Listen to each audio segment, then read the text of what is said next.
Hi there, welcome back to Save with Crypto. My name is Save with Crypto, and God, it's all happening today, isn't it? Yeah, sorry the video's out so late in the day. I've just been looking at things and just wondering what to do.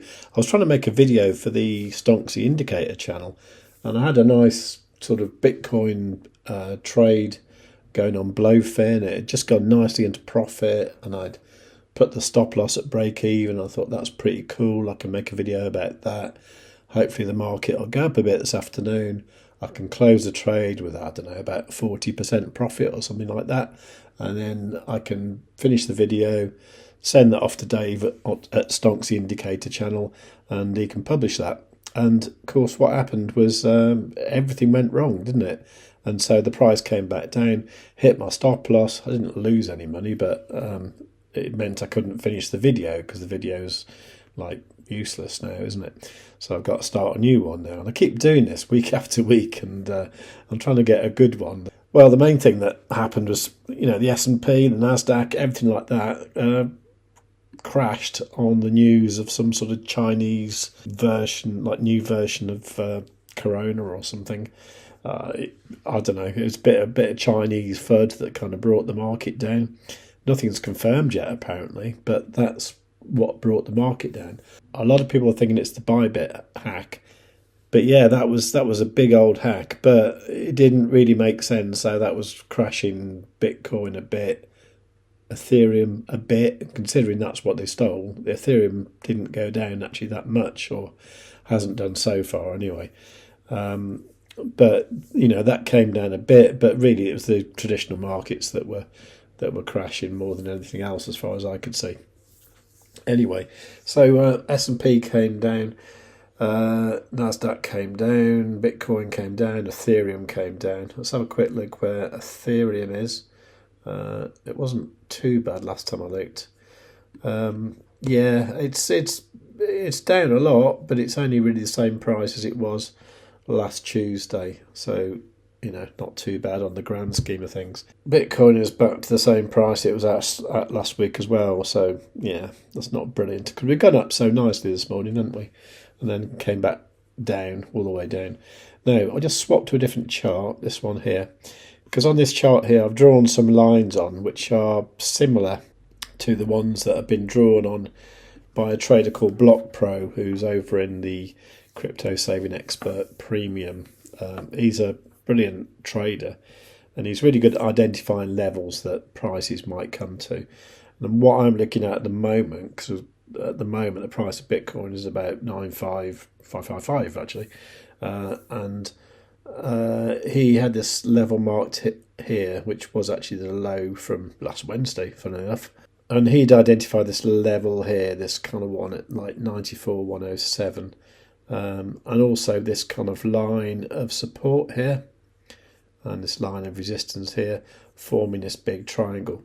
So far what Bitcoin's actually done isn't too surprising, really. We went up there, rejected, came back down. At the moment, I'm not expecting it to come down any further than about 94k. If it does, I think we've got a problem. But 94k is all right. Now, as far as ByBit goes, what the deal is they had a load of Ethereum robbed. It was 1.4 billion, which is incredible. $1.4 billion worth, rather, of Ethereum, which is one of the biggest hacks ever in history, apparently. So that's really unfortunate. It's also their first hack ever, which is quite amazing because they've been going quite a few years. Now, obviously, at the moment, everyone's trying to withdraw their funds. I have got some on ByBit as well, but I'm in a trade. So I'm in a trade that's a little bit underwater, and I don't want to close it in a loss just so I can withdraw my funds. So I'm just going to keep it open and just, cross my fingers and hope for the best, really. But really, if you've just got money sitting on ByBit, you know the score, not your keys, not your cheese. So, do consider removing it if it's doing nothing there. If you want another exchange, what you could do is move it to BitUnix, because I've got a bit of an offer going on at the moment. So this is BitUnix. It works very well on like a laptop, or it works very well as the app as well. The funds are kept in a thing called Kobo, which is a bit like the Fireblocks in Blofin. So basically the exchange doesn't have actually access to your funds. So hopefully none of this kind of hacking stuff will ever happen to BitUnix.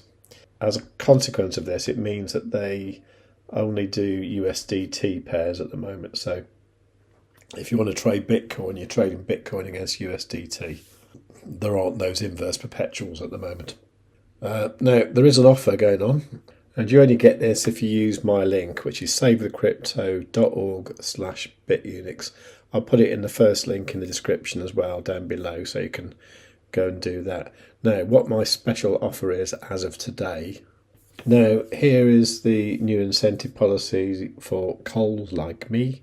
So you have to use my link for this, savethecrypto.org/BitUnix. And it's the first time deposit bonus.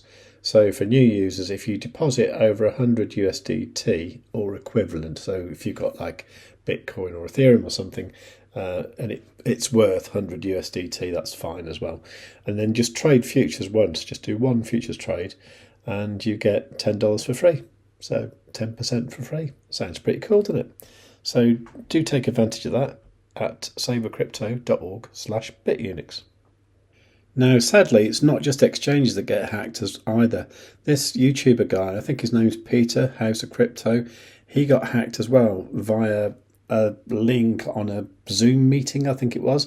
Now, there was a guy in my Telegram group as well, which you can join, by the way, savethecrypto.org/TG, and he was done in a similar way through a Zoom meeting kind of thing, a WeChat, I think it was, the Chinese one. And someone sent him a link, and he got hacked as well, and he lost quite a lot of crypto, and it was the majority of his crypto as well. Both hacks were quite similar. This guy lost 120 grand, I think it was, which apparently is a fraction of what he's got. So, he's going to be okay, but obviously it's going to hurt that, isn't it? The guy in my group, he didn't lose that much, but he lost quite a chunk. The way it happened was he thought he was going for a job interview, and one of the guys who was supposed to be interviewing him sent him a link to what looked like a chat room, but he clicked it, and somehow it was some sort of Trojan that basically did something in his computer, and it cleared out his Phantom wallet. Absolutely tragic. And with this guy here, it was somebody who was going to promote his channel, wanted to talk to him. The sequence of events is really quite horrible because it's quite convincing, Just don't click any links, don't engage with people. I mean, someone the other day said, "Oh, can I make some thumbnails for you?" And I actually said, "Yeah, sure, DM me on Twitter." To be honest, if he does that and sends me something to download, I'm not going to touch it. In fact, I'm probably just going to ignore his message now. So even if you're the best thumbnail designer in the world, I don't want your services because I don't want to interact with other people like that. Now, I think everyone in our Telegram group is good and honest, but honestly, with anything like this, just please watch what you're doing. Double check everything. Don't trust anyone. Even if you see someone who looks like me or sounds like me or appears to be me on some social media thing, it isn't me. Don't interact with them at all. However, I would like you to interact with this video by giving it a big fat like. I'd also like you to leave a nice comment as well. And make sure you are subscribed and you've got the notifications set on all. And above all, tell your friends. Save with Crypto has to be one of the best YouTube channels that the United States has ever seen. Kamala Harris is not a subscriber, but I am. I have notifications set to all as well. I'd strongly suggest you subscribe to Save with Crypto today. Above all, you should tell your friends. Save with Crypto is not a financial advisor. He just makes ice cream on the internet. If you cannot find someone to do your own research, you must do it yourself, just like I did not.